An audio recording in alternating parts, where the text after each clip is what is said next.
గత ప్రభుత్వాలు ఏవి కూడా భవన నిర్మాణ రంగ కార్మికుల సమస్యలు పట్టించుకోలేదని భవన నిర్మాణ రంగ కార్మిక సంఘం జిల్లా అధ్యక్షుడు శ్రీశైలం, సిద్దిపేట అర్బన్ మండల అధ్యక్షుడు ముకుందం ఆరోపించారు.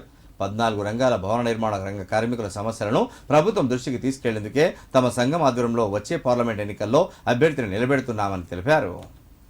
సిద్దిపేట అర్బన్ మండలం పొన్నాల సుతారి సంఘం కార్యాలయంలో అర్బన్ మండలం భవన నిర్మాణ రంగ కార్మికుల సమావేశం నిర్వహించారు.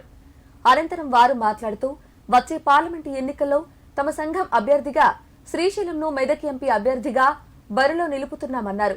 కార్మికులు తాము చేస్తున్న పని వద్ద ఏదైనా ప్రమాదానికి గురైతే కనీస వైద్య సౌకర్యాలు కూడా అందటం లేదని వాపోయారు.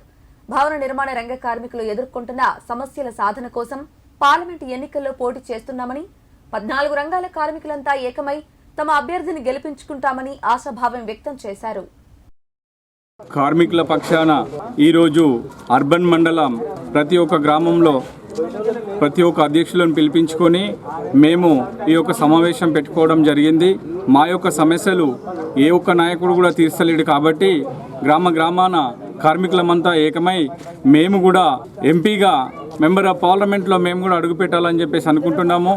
మాకు ఏదైనా సమస్యలు ఉన్నట్టయితే నిమ్మకు నీరెత్తినట్టుగా ప్రతి ఒక్క నాయకుడు మమ్మల్ని వాడుకొని వాళ్ళు అనగదొక్కే ప్రయత్నాలే చేస్తారు తప్ప మా కార్మికులను ముందుకు తీసుకొచ్చే ప్రయత్నం ఏ ఒక్క నాయకుడు చేస్తలేడు. మేము కార్మికులమంతా ఏకమై ఈరోజు ఏకదాటిగా ఉండి మేము మెంబర్గా ఒక ఎంపీ మెంబర్ని మేము కూడా సిద్దిపేట జిల్లా నుంచి దుబాల శ్రీశైలం అన్న గారిని మేము కూడా మెంబర్ ఆఫ్ పార్లమెంట్గా గెలిపించుకుంటామని చెప్పేసి నేను కూడా కోరుకుంటున్నాను.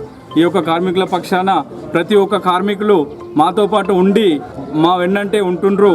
మేము కూడా పెద్ద ఎత్తున మేము కూడా మెంబర్గా తీసుకొచ్చుకొని మేము ప్రభుత్వం మెడలు వంచి మేము ఒక మెంబర్గా ఇచ్చేద్దామని చెప్పేసి కూడా మా ఆలోచన విధానాలు తెలియజేస్తున్నాం.